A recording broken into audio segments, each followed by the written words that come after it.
বন বিভাগের সর্বশেষ প্রকাশিত জরিপে সুন্দরবনের বাংলাদেশ অংশে সব মিলিয়ে বাঘের সংখ্যা এখন মাত্র 106টি। বনের আয়তন অনুযায়ী প্রতি 100 বর্গ কিলোমিটারে গড়ে বাঘ আছে মাত্র 2টি। বিশেষজ্ঞরা বলছেন চোরা শিকারীর উৎপাত ও খাবারের অভাবেই সুন্দরবন থেকে উজাড় হচ্ছে রয়্যাল বেঙ্গল টাইগার।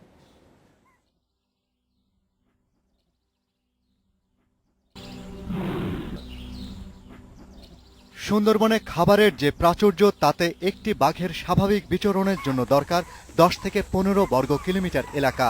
তবে সেই বনে এখন গড়ে 100 বর্গ কিলোমিটারে আছে মাত্র একটি করে বেঙ্গল টাইগার।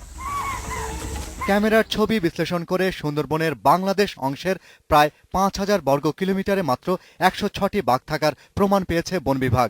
এর আগে বিভিন্ন শুমারি হয়েছে বাঘের পায়ের ছাপ বিশ্লেষণ করে। এবার আধুনিক প্রযুক্তি সহায়তা নেয় বিভ্রান্তির সুযোগ খুব কম মনে করছে বন বিভাগ। 2 কিলোমিটার পরে আমরা 2টা ক্যামেরা ট্র্যাপ করছি। পাইলটিং এ যখন নাকি দেখলাম যে হ্যাঁ ছবি ধরা পড়ছে, আমরা ধরে নিচ্ছি যে এটা মানে হবে, এবং ওই পাইলটিং এর ভিত্তি করে আমরা মার্চ 2013 সালে আমরা এটা বিশ্বব্যাংকের আর্থিক সহায়তা রিজনাল ওয়াইল্ড লাইফ প্রজেক্টের অর্থায়নে আমরা এটা শুরু করেছি। গত এক দশকের কয়েকটি শুমারিতে সুন্দরবনে বাঘের সংখ্যা 200 থেকে 450 বলা হলেও সর্বশেষ ফলাফল রীতিমতো চমকে ওঠার মতো। অবস্থা এমন চললে বেঙ্গল টাইগারের জন্য সুপরিচিত সুন্দরবন শিগগিরই বাঘশূন্য হয়ে পড়বে আশঙ্কা বিশ্লেষকদের।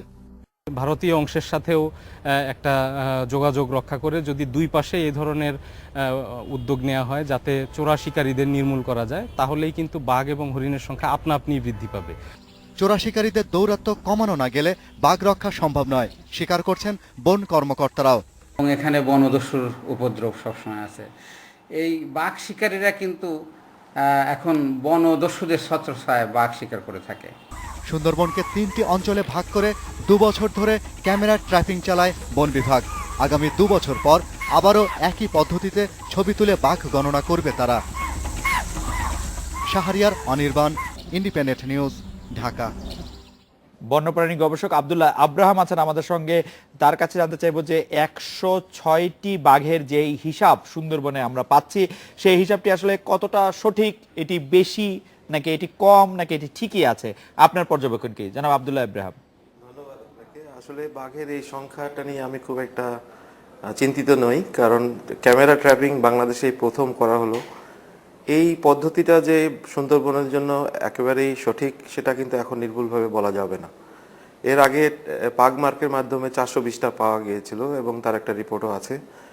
আর সুন্দরবন একটা বিশাল ল্যান্ডস্কেপ, এখানে বাঘ শুমারি ক্যামেরা ট্র্যাপিংয়ের মাধ্যমে যতটুকু করা হয়েছে আমার মনে হয় আরও 2-3 বার করার পরে যদি একই রকম সংখ্যা পাওয়া যায় তখনই ধরে নিতে হবে যে এই সংখ্যাটা সঠিক এবং সেই বিষয়ে পরবর্তী ব্যবস্থা গ্রহণ করা যেতে পারে।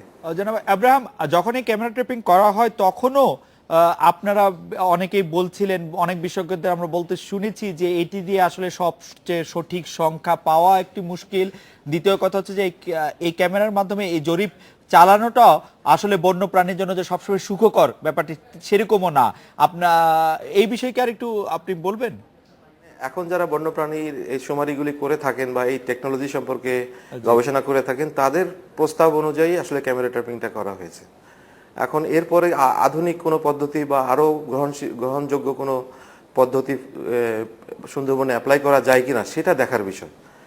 কিন্তু এখন যেহেতু সংখ্যা পাওয়া গেছে 106, আমাদেরকে সেটাকে বিবেচনায় নিয়ে বাঘকে যাতে আর কমতে না দেওয়া হয় সেই ব্যবস্থা গ্রহণ করতে হবে। ইতিমধ্যে আমাদের সহকর্মীরা বলেছেন যে পোচিংয়ের একটা প্রবলেম আছে বা সংঘবদ্ধ দুষ্ট চক্র আছে সুন্দরবনে যারা বাঘ শিকার করে তার চামড়াটা হয়তো বিদেশে রপ্তানি করছেন। এই অবৈধ ব্যবসাটা যাতে বন্ধ করা যায়, সামাজিক একটা প্রতিরোধ গড়ে তোলা যায়, অথবা সামাজিকভাবে যদি আরও শক্তিশালী ইন্টেলিজেন্স নেটওয়ার্ক বলা হয় মাঠ পর্যায়ে সৃষ্টি করা যায় তাহলে বোধহয় বাঘের আর সংখ্যাটা হয়তো কমবে না। এর পাশাপাশি সুন্দরবনের ইকোলজিক্যাল যে ইস্যুটা আছে এটাকে আরও ভালোভাবে চিন্তা করতে হবে এবং ব্যবস্থাপনায় এই বিষয়গুলিকে আনতে হবে যাতে বাঘের এই সংখ্যা না কমে যায়।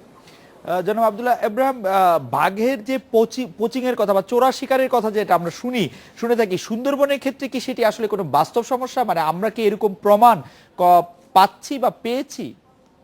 দেশে বাঘ আছে, সেখানে বাঘের এই দুষ্টচক্র আছে, তারা তাদের নেটওয়ার্ক তাদের সিন্ডিকেটের মাধ্যমে এই অপকর্মগুলি চালিয়ে যান এটা নিয়ে অলরেডি ইন্টারপোল তাদের কর্ম পরিকল্পনায় একটা বিষয়বস্তু হিসেবে তারা চিহ্নিত করেছেন এবং অলরেডি তারা চিন্তা করছেন এইসব দেশে যাতে এই ধরনের অপকর্ম না চলতে পারে, তাকে যাতে ধ্বংস করা যায় বা তাকে আরো বেশিভাবে মানে প্রোটেকশন দেওয়া যায়, তার জন্য তারা পদক্ষেপ নিচ্ছেন।